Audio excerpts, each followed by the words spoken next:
Hey guys, welcome to the channel. So today we're going to be doing a DIY solar generator. I have two 100 amp hour lithium iron phosphate batteries, some miscellaneous cables. I have a 60 quart cooler that's on wheels. I do a lot of cold weather camping. I spend a lot of time in the cold weather, and this cooler holds these two batteries perfect. There is going to be a couple mods that I need to do. I'm going to put some plywood in the bottom so that I can screw to it. Plus there's fender wells on each of the wheels that I need to get past. So I'm going to lift the batteries up a little bit. I am going to put a 1000 watt inverter on the top. So this thing is not going to be waterproof or water resistant really. I'm going to put the inverter on top. So if you're watching a DIY video, you probably have some kind of skills, right? But you don't need a whole lot of skills to put this thing together. If you can run a skill saw, a screw gun, and a jigsaw, then you'll be able to put this thing together. So let's get started, guys, and I'll bring you on a journey with me, and we'll see how this thing turns out. Stick around.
Well guys, I think that's it for today.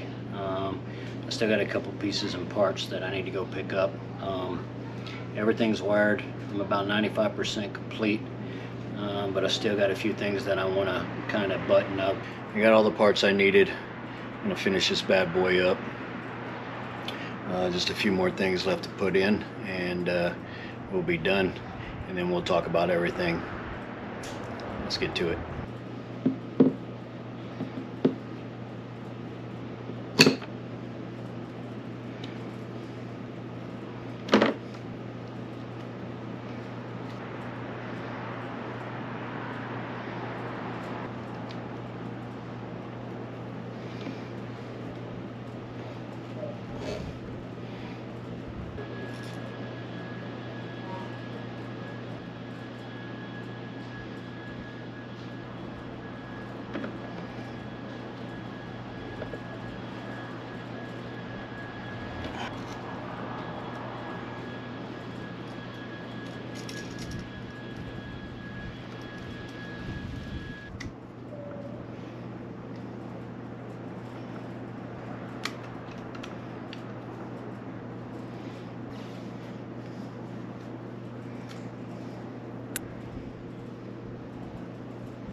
Well guys, this is the weakest link in my system.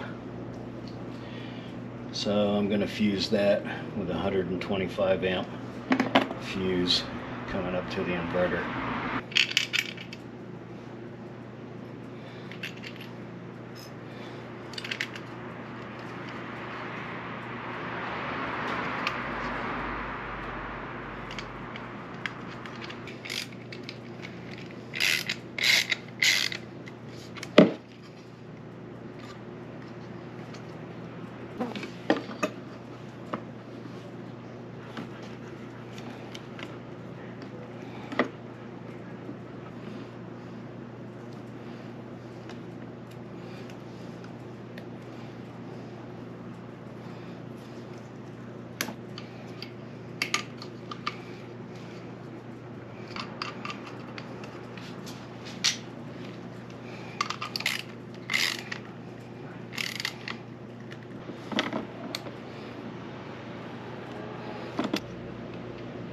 Unless you guys see something I'm missing, I think we are done. So let's go over everything real quick, see what we got. We have a cooler to hold everything. We have two 100 amp hour lithium iron phosphate batteries that are wired in parallel. Coming off of the negative, going over to a 500 amp shunt, which feeds the battery monitor.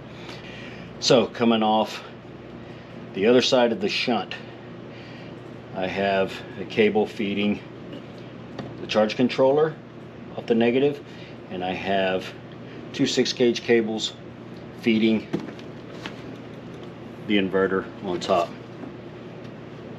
And I have a positive wire which feeds the shunt to provide power to the monitor.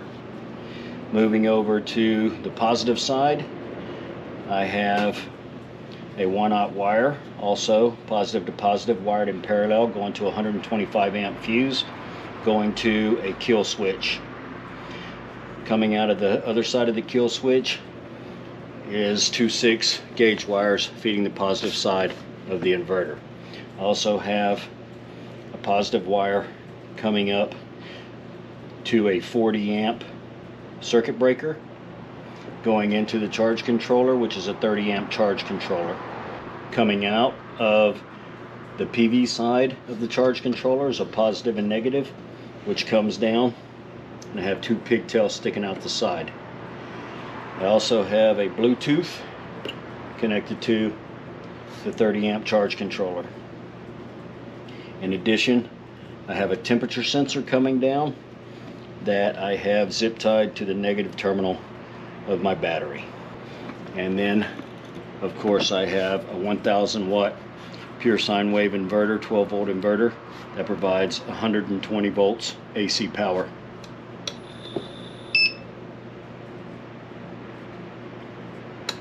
Right now we have Remy guarding our solar panels. So right now, sitting idle, we're sitting at about 0.36, 0.35, somewhere 0.35. I'm plugging in the solar array.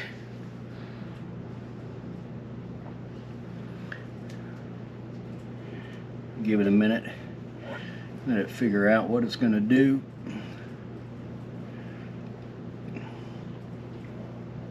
So the panels are not in the ideal situation. I'm going to go move the panels. No, I've got too much shade in the panels right now. So, well guys, that's it. Hopefully I didn't forget anything. Drop a comment below. Let me know if I forgot anything, what you would do differently. Let's recap everything I did and talk about cost. Everybody always wants to know about cost. So we've got the cooler itself. So the cooler was 50 bucks, $49 plus tax. It is a 60 quart, 56 liter cooler on wheels, and it has a handle that you can pull it along behind you. The batteries, lithium iron phosphate 100 amp hour batteries. They are about $240, $250, depending on when you buy them.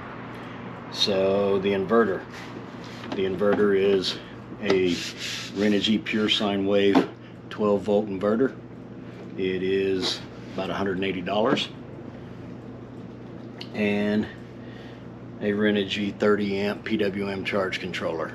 Charge controller is about 30 bucks. You can get it on sale about 30 bucks. Usually it's about 40 bucks, but I always got it on sale. So the battery monitor is a 500 amp battery monitor from Renogy, and that's about $90. The Bluetooth, which goes along with most of Renogy's charge controllers, is 30 bucks. And miscellaneous, so these cables come with the inverter, two 6 gauge wires with the lugs already on them. Worked out good. And the cable, so very minimum cable, custom cut. This is 1/0 wire with copper lugs, and so 1/0 wire is about $4.50 a foot. Unfortunately, you can't buy it in 6-inch increments. So 10 foot of red and 10 foot of black, they come in a bundle. It's about $85 plus tax. And fuses, 10 bucks. Circuit breakers, 10 bucks. The solar cable that I cut. So the best bet is probably just to add 10-15%, somewhere around there, for cables, lugs, crimps, stuff like that. So total cost on this build right here, 780 bucks plus 15% puts you at $897. Under $900, guys. So we'll just call it $1,000. Under $1,000 you get 2,560 amp hours with 1,000 watts of 120 volt AC. Right, guys, I think that's a pretty amazing deal, in my opinion. And you can monitor it all from your phone, your Bluetooth. So I'm probably going to spend the majority of the time with the lid up, unless it's windy or whatever, then I'll close the lid. I call it a win, guys. I'll have a link in the description to all the stuff you see here, in case you decide you see something you like. So that's pretty much it, guys. Thanks for watching, and I hope you got something out of this video. Leave a comment below, let me know what you think.